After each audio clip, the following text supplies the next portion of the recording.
Welcome back to the Bumper Breakfast. Yes, we're going straight to our news recap this morning, and I want to begin with the Federal Executive Council meeting that took place yesterday, presided over by the Vice President, Professor Yemi Osinbajo.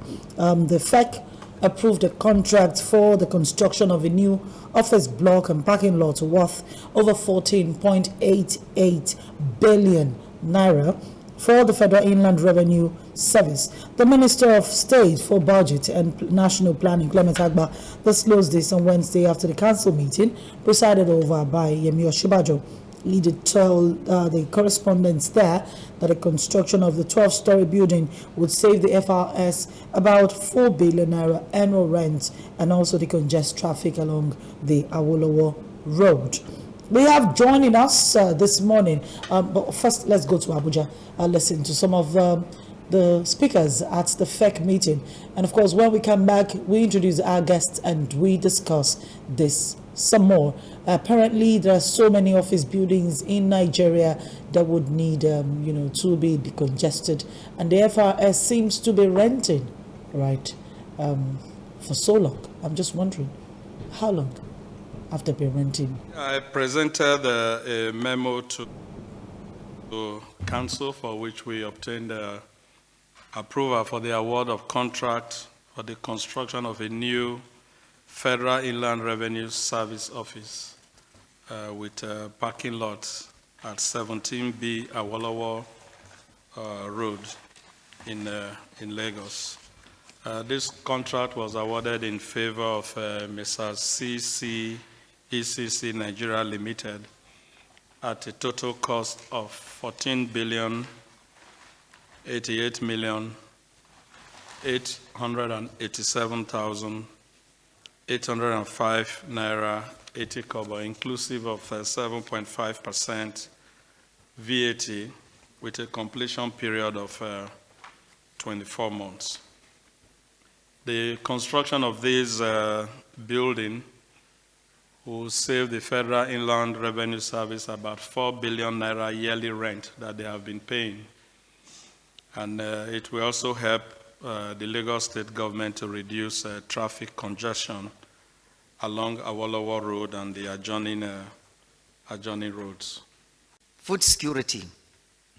Yes, I have said that time and time again. Currently, we do not have food shortage. There is no food shortage. High prices in some commodities, inflation, yes, is currently the same just about everywhere around the world for the different reasons. Still the after effect of COVID, where supply lines, chains have not totally opened. Climate change is an issue, and the current Ukraine-Russian war. There are a number of things. Different countries are tackling it based on their own peculiarity, but currently it's a world phenomenon. What are we doing to reduce this? And that I have also mentioned. One of the things is to make sure, first of all, that there is food in the country, supply and demand. That's why we are making sure that we'll do the dry season farming.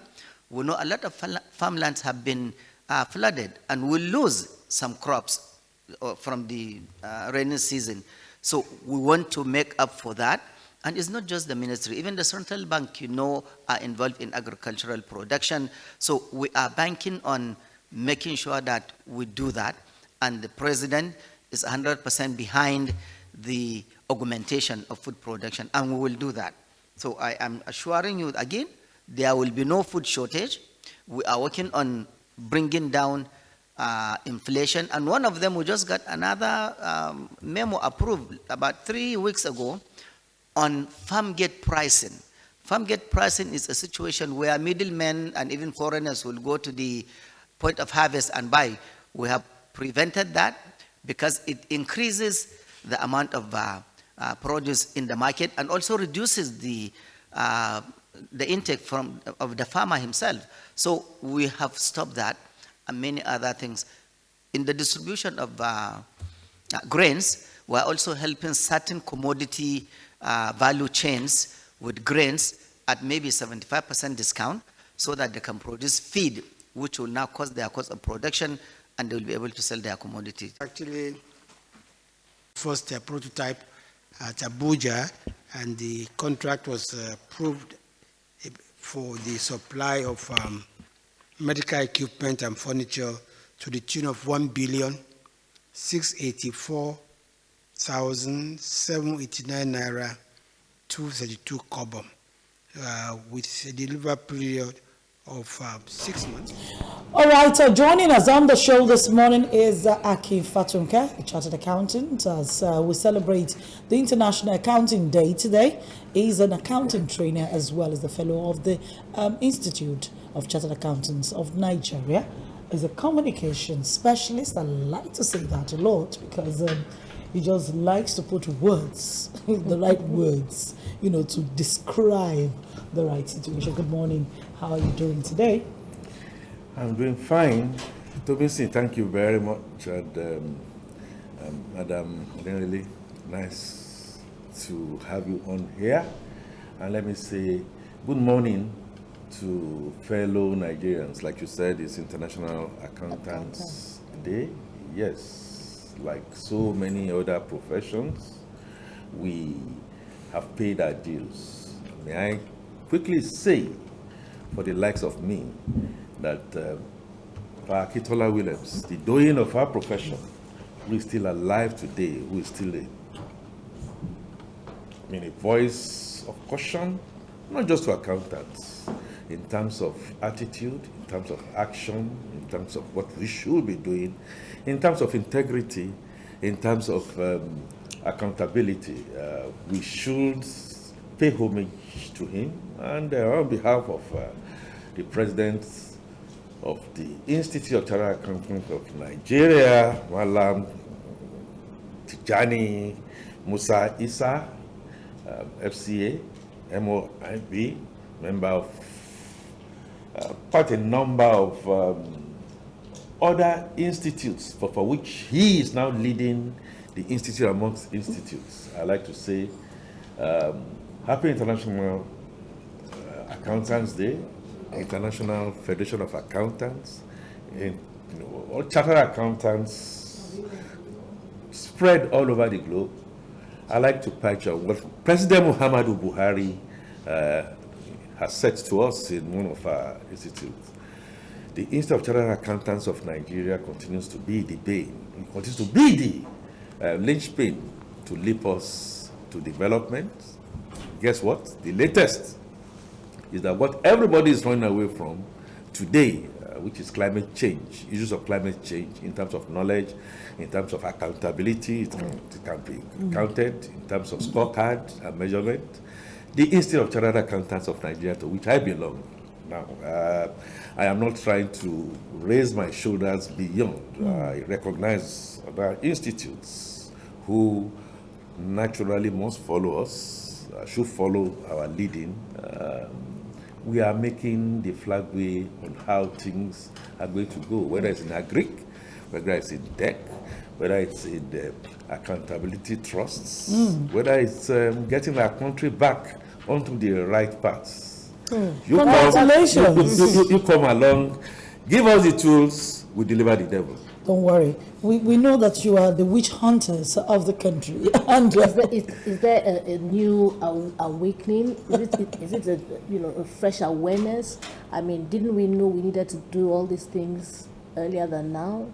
What's going to be different, sir? You asked the right question.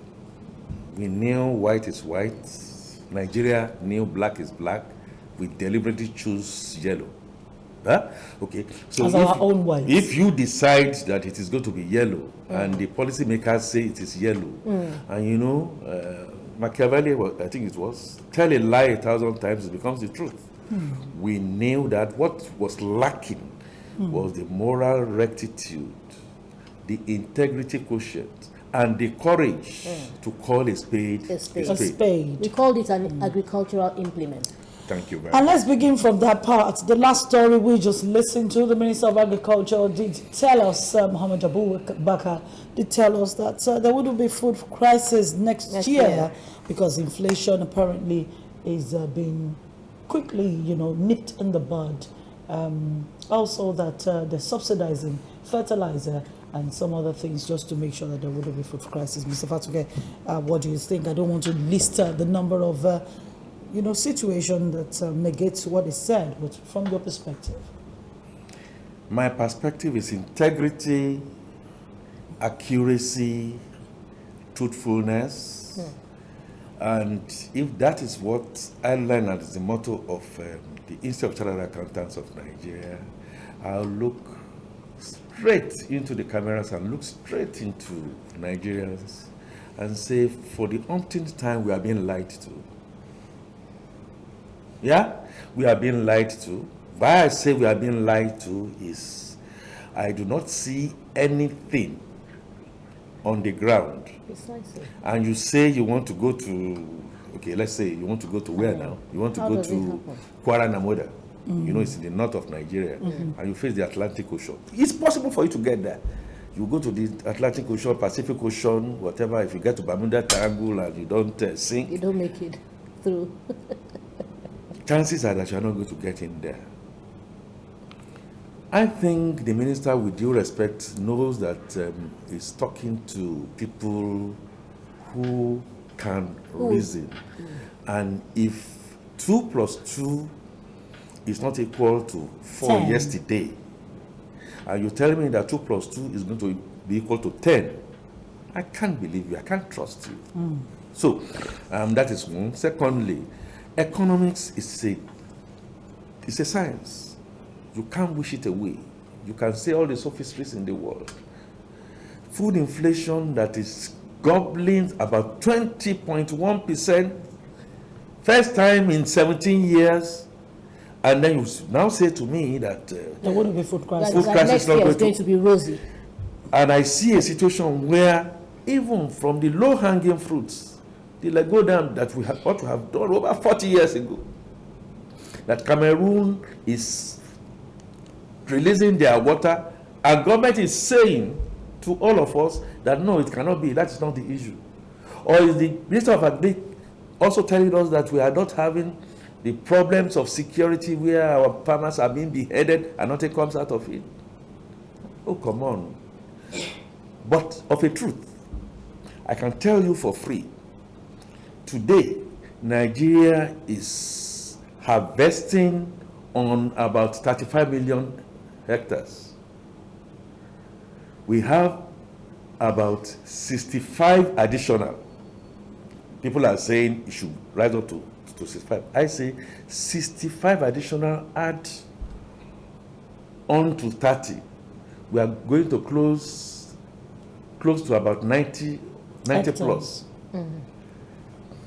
I think Adesina, the AFDP president, made it a point to say that Nigeria, as we speak, the arable land in Nigeria, if well cultivated, and if we apply the technology to get the yield right, we can feed the whole world. Initially, what we were saying, you can feed. So we can.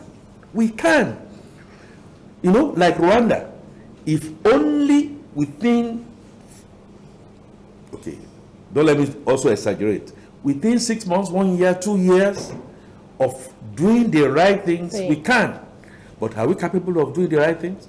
So if he is saying, if the Minister of Agriculture is saying that, yes, there won't be food crisis, there won't be food crisis if we prepare. in February of 2023, we have very good elections and we elect the right set of people, and we decide to put square pegs in square holes, and funds hovering around, all waiting for Nigeria, looking at Nigeria.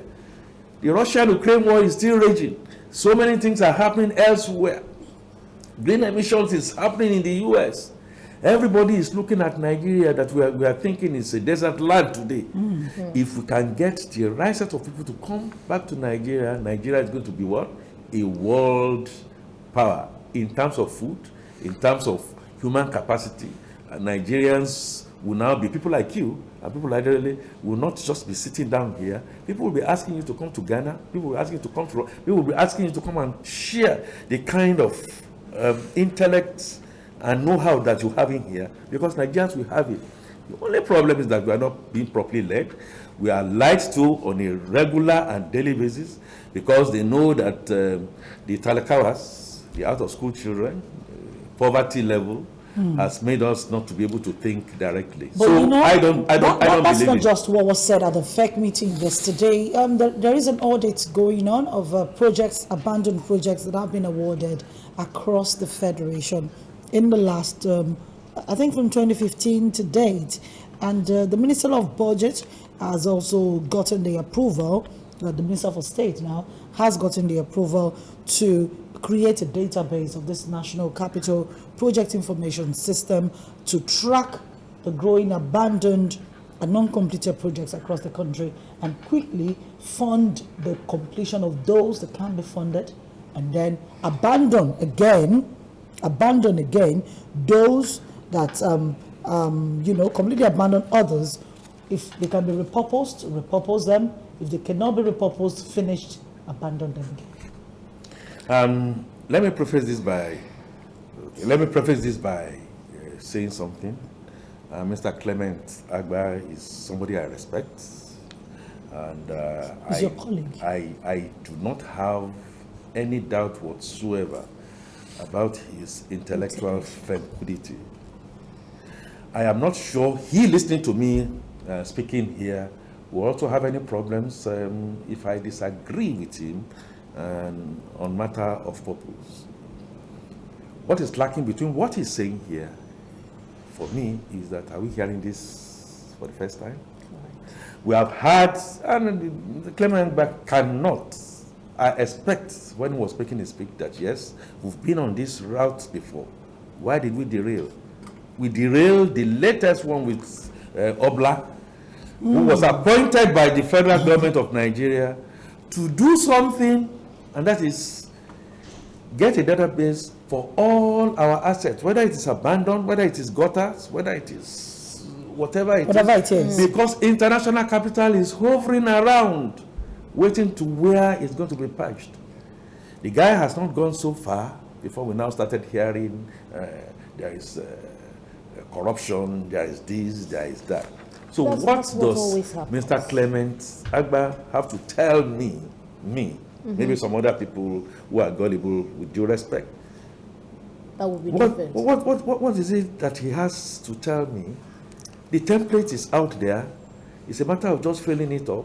Hopefully, at the end of the day, you are not going to put square pegs in round holes to begin to now man that about 4-5 months to the end of elections, and then it will not be. I'm not being pessimistic, be another avenue to now say you want to now start to fund. We do not need to spend any monies. We need to just creatively look at ourselves. The project itself and the technology itself is going to be self-funding. After we have listed all the things we need to list, I'd like to ask my dear brother Clem, what happened to some of the recovered loots that we'll be talking about? What kind of accountability do we have in there? Precisely, I think that's the word, the accountability. You can't tell us you're going to do something. These promises have been made. Tell us what happened. Why were they not fulfilled? And then now tell us, okay, from now on, this is what we're going to do. And then, people would listen to you. Yeah. But, you don't take people for fools, because they're not fools. The one that even baffles me is the fact that we have to go to a FEC meeting to get the approval to create a database. I thought that was what we do with our initiatives in the private sector. But Tom, let's go to the next story.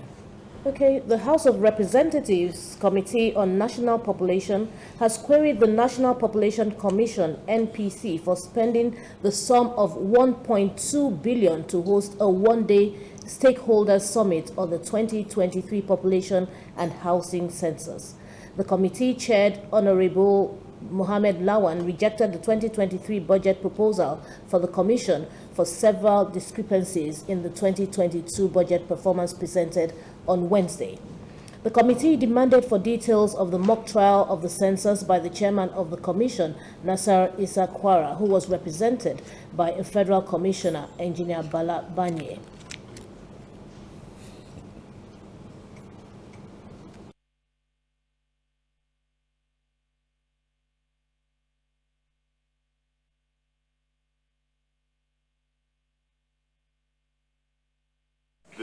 committee that the National Population Commission furnish this honorable committee with a separate document that explains the expenditure pattern of that presidential summit held in at the Villa and the ones held at the 36 states, and how much was expended at each level, at the state level, at the zonal level, at the local government directorate level, at every level of it, how much that was expended. Under that figure, under that vote, where we have 194 billion, that vote is a form of a pool for all other activities. Sorry, you're saying something. I'm going to just answer what he's asking is, since so the 1.2 billion, hold on please, since the 1.2 billion covers the stakeholders conference, 660 something million, is it part of this 1.2 billion or yes, is it different? That is what I'm going there. I'm telling you that which is National Population Census 2023 census, which is a pool of all other activities. But before, so if you see that item on number 5, what was released there is 332. My colleagues are not satisfied with what is being submitted this morning. So we suggest that we'll give you a minimum of 2 weeks or a bit more. So today is Wednesday. By next week Wednesday, we'll reconvene again at the same time. I think next week Wednesday. Mr. Aki, I mean, it's been presented. We've seen it. We've heard it.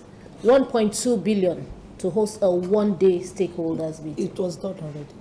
That's what it's been. Okay.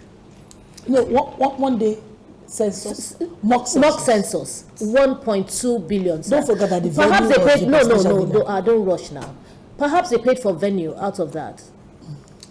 Madam Tung. But you and I know that thing was held in the presidential villa. Let me say, for the sake of generations unborn, because this is now being recorded, that there is a fundamental mistake somewhere. Let's believe so. That fundamental mistake is going to be corrected, because 1.2 billion, you said? Either it's a stakeholder meeting for one day in the 36 states of the Federation. Also, maybe it is earmarked in accounting, language of accounting.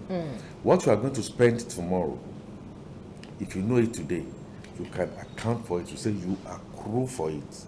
Basically because you are not sure what is now going to happen. So what will now happen is that when it comes to next year, you don't need to now go and be cracking your brain.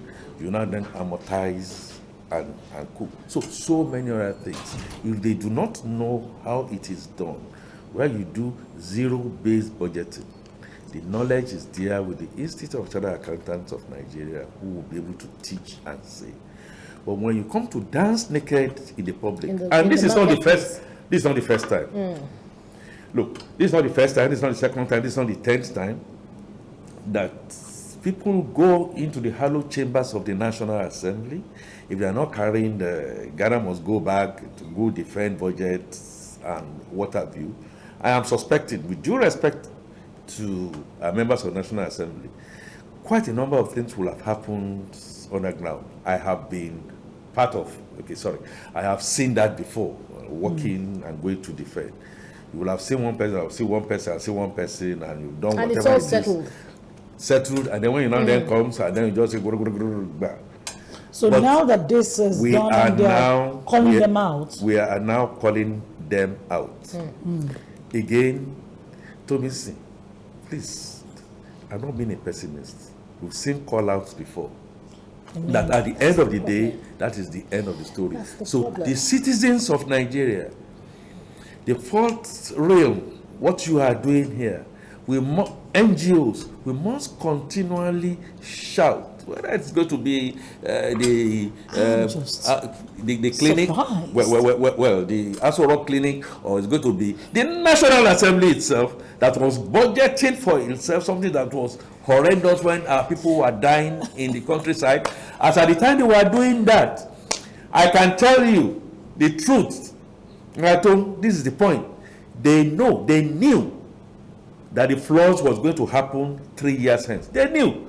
If anybody wants to come and tell me that they didn't know, it's a lie. Of course, science is there. They didn't put these monies to now go and do what needed to be done so that people won't have the kind of food insecurity that is staring us in the face.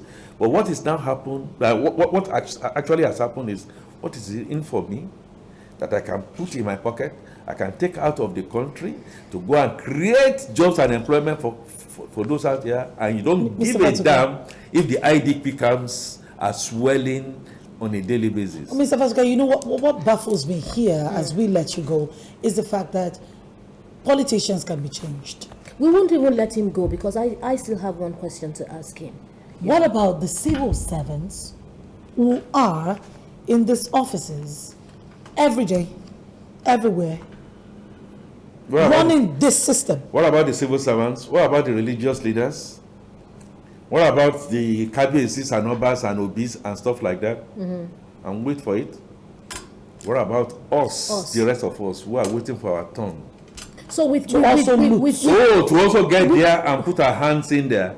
And if we get there, we say, look, this is not my turn. There's nothing you can do about it. Meanwhile, Nigeria is asphyxiating and going there. With what you've said, it's not that we cannot be proactive, but everybody's looking out for themselves. Now, question. Do you think that Nigeria can ever have a turnaround for the better? I believe Nigeria can have a turnaround to the extent that I'm facing the camera and I can face back. I have a capacity to be able to face back. It's the strength and the will to be able to do that. Now, in other places where you don't find this kind of shenanigans going on, the structures and the process are such that if you are caught, you are punished. In Nigeria, if you are caught, you are not. You are celebrated. You are celebrated and you are elevated. Yes. Many people that are in the hollow chambers of the National Assembly, somebody got up and said that the criminals that they brought in front of me, they are all here making laws for Nigeria. And we all laughed. In the same National Assembly, we say that I have 26 wives and I have a capacity to be able to reproduce and produce. Clap for me. And we kept on laughing. Making a mockery of ourselves. Who are we making a mockery of ourselves? When doing the Nero and playing and smoking the pipe when our countryside is burning. It is possible to change if we have the right leadership and the right followership to make a decision to do two things. One, institute what we call sense of shame. Secondly, punish those who are punishable no matter how high or low you are, and then reward those who should be rewarded. If we put all those kind of three things, but I don't know if you know about Oshodi. Oh yes, what Oshodi? I could tell you at one point in time that I thought Oshodi was not possible to change around. True. But did it not happen? Oh yes, it did, under BRS. So if we decide that yes, that's the direction we are going to go, and we all collectively, like it was done in Ghana, reject the filthy local, reject the thing, and get into the synagogues and churches and mosques and shrines, and we see somebody come and say, and we all get up and say, look, you are not the type of person that we want for our children. We are going to get there. So leadership and followership. Oh yes, leadership and that's followership. a huge one. We want to say thank you to Mr. Akifatuke for joining us on the Bumper Breakfast this morning as we congratulate you once again on your day and of course wish you all the best. Thank you very much, Madam. Thank you. You are putting on green. That's the color of accountant. Yes. Anyway, maybe you want to be one. It's okay. All You're welcome. Thank you so much. All right, the Lagos State Governor Babajide Sanwo-Olu yesterday appealed to the electorate in Nigeria to elect leaders, vote for leaders that can take advantage of the rich multicultural heritage and language to unify the country come 2023. He was speaking at the 35th edition of the National Festival of Arts and Culture, tagged ECO NAFest 2022. Contingents from states across the Federation took turns to display a variety of their culture with pomp and pageantry. Let's look and listen as we come back to the studio. Festival that aims to unite and showcase the rich and diverse culture of this great country. This year's edition has been tagged ECO NAFest 2022 with the theme Culture and Peaceful Coexistence. The decision to host this year's edition was born out of our desire to further support and showcase our arts, our crafts, our entertainment prowess. Our nightlife activities remain top-notch, being a 21st century economy. You have heard of the popular phrase, "Eco for show," which echoes creativity, pomp and bakery peculiar to Lagosians. These cultural festivals, however, present an opportunity for you to experience different entertainment shows in the city of excellence. Today, something has gone wrong, and that is why this NAFest is going to be a new beginning to change the history of our country. What has gone wrong in Nigeria, we want to tap it back. And that is why Governor Babajide Sanwo-Olu will be the first governor in the history of Nigeria to launch the 37 Wonders of Nigeria.